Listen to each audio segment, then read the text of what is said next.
Si tu ne comprends pas ça, ton business de coaching, il est fatalement voué à disparaître. Aujourd'hui, une personne ne paye pas pour ce que tu sais, mais elle te paye pour ce que tu l'aides à devenir. Et le problème, c'est que toi, tu focalises tout sur l'expertise, sur la connaissance. C'est comme ça que tu te retrouves à perdre face à des gens qui sont beaucoup moins bons que toi dans ton domaine. Et aujourd'hui, on va voir comment remédier à ça. Parce qu'aujourd'hui, c'est plus l'information qui est la valeur centrale. C'est plus l'information qui permet les transformations, qui permet les résultats chez les clients en réalité. L'information, on en est submergé. Il y en a absolument partout et ça a été amplifié avec l'intelligence artificielle. C'est plutôt quelque chose qui va créer de la paralysie tellement il y a d'options, tellement il y a de voies qui s'offrent à ton prospect. Si tu remontes à une dizaine d'années en arrière, à l'âge d'or de l'infoprenariat, à ce moment-là, ce qui était vraiment central, c'était l'information. C'était le manque d'information qui faisait qu'un client ne pouvait pas arriver au résultat espéré.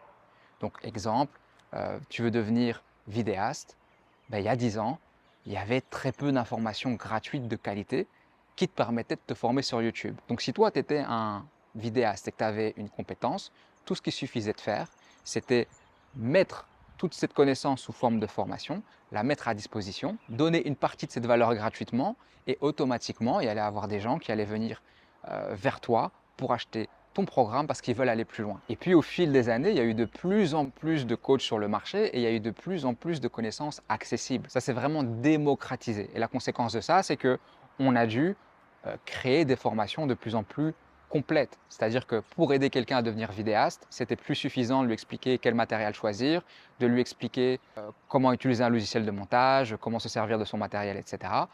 On allait rajouter une partie sur l'acquisition client, par exemple. Maintenant, le gros point négatif des formations en ligne, c'était le taux de complétion. Parce que, en réalité, tu le sais si tu es dans le domaine, il y a très peu de gens qui achètent, qui terminent en réalité les formations et qui les mettent en application. Ce qui a créé une perte de confiance sur le marché.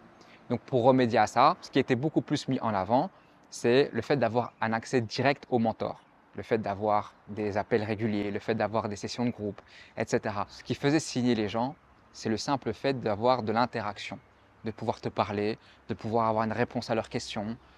Parce que quelquefois, oui, ils ne vont pas regarder toute la formation, ça leur prend du temps. Ils veulent aller à l'essentiel.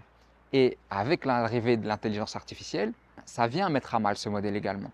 Parce qu'aujourd'hui, tu peux avoir un chatbot dans ton domaine. Si par exemple tu es coach sportif, tu verras que dans 1 an ou 2 ans, il y aura des chatbots qui donneront des conseils au moins aussi bons que 80% des coachs sportifs sur le marché.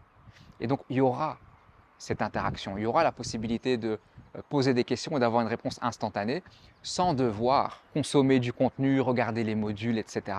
Ce qui fait qu'en somme, si ton job il consiste uniquement à dire aux gens ce qu'ils doivent faire et que ta valeur ajoutée, c'est la connaissance et l'expertise, comme je te l'ai dit au début, tu es forcément voué à disparaître. Ce n'est pas une accroche dramatique, c'est factuel. Tu ne peux pas faire autrement. Mais la conséquence paradoxale de ça, c'est que de mon point de vue, ça rend le business de coaching beaucoup plus kiffant parce qu'il te permet justement de sortir du domaine de l'expertise.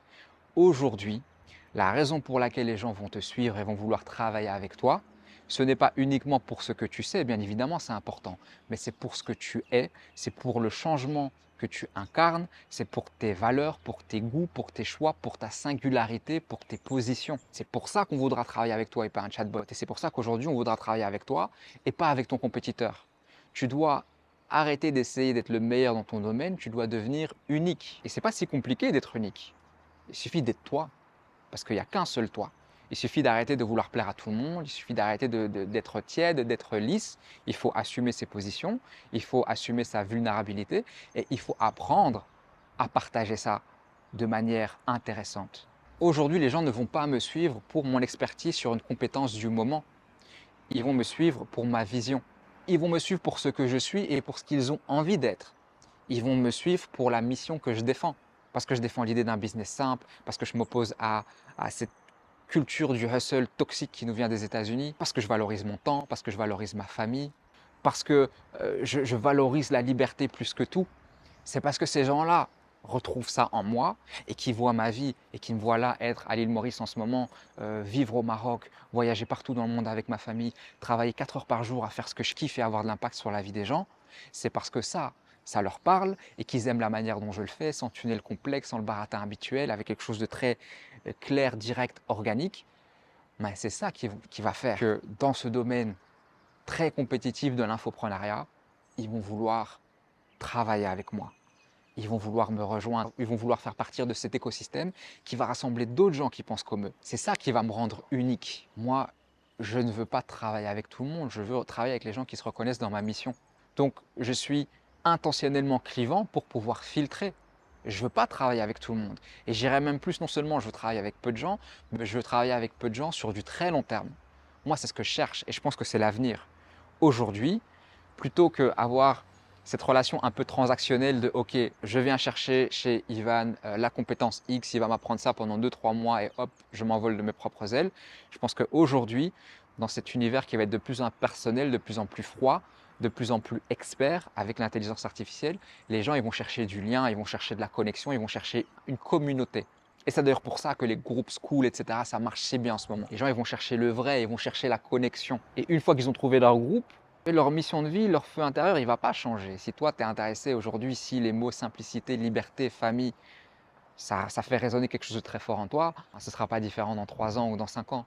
Donc forcément, à partir du moment où tu vas trouver le bon partenaire, tu vas vouloir avancer et vous allez vouloir grandir tous ensemble parce que ce sera plus cette relation du sachant, du professeur et du mentoré, de l'apprenant. Et c'est parce que ça va donner lieu à des relations très long terme que toi, tu veux surtout pas être en retard dans ce positionnement. Tu veux vouloir bâtir ta communauté aujourd'hui, les gens qui te suivent pour toi, pour ta mission. Et c'est d'ailleurs pour ça que j'ai arrêté mon business de coaching pour agence de recrutement, malgré qu'il performait super bien. Enfin, c'est une raison parmi d'autres, mais c'est une raison qui est essentielle. C'est que j'avais bâti toute ma communauté. C'était même pas une communauté, j'ai bâti toute mon audience autour de mon expertise et pas autour de moi. Je me sentais détaché de plus en plus de ce business-là parce qu'il était impersonnel et que j'en avais un peu marre d'être ce gars qui ne peut pas parler d'autre chose que du recrutement.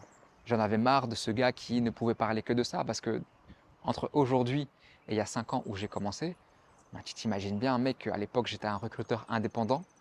Je connaissais rien du coaching en ligne, je connaissais rien des tunnels de vente, des campagnes publicitaires, de comment créer une audience, de se servir d'une caméra. Je connaissais rien de tout ça. En 5 ans, j'ai appris énormément. Et si j'avais bâti directement une audience qui était alignée sur ma mission de vie, ben, j'aurais pu en garder une partie significative en parlant d'autre chose. Et je pense que la plus grosse erreur aujourd'hui à l'ère de l'intelligence artificielle, c'est d'opposer en fait être soi-même et performer. Je pense qu'aujourd'hui, c'est en alliant les deux que tu vas survivre et que tu vas être durable. Et si tu es un entrepreneur ou un créateur, coach ou consultant et que tu te reconnais dans cette mission, alors abonne-toi, rejoins-moi dans ce voyage, je te mets une vidéo sur mon parcours juste ici et je te laisse avant de disparaître dans la pénombre.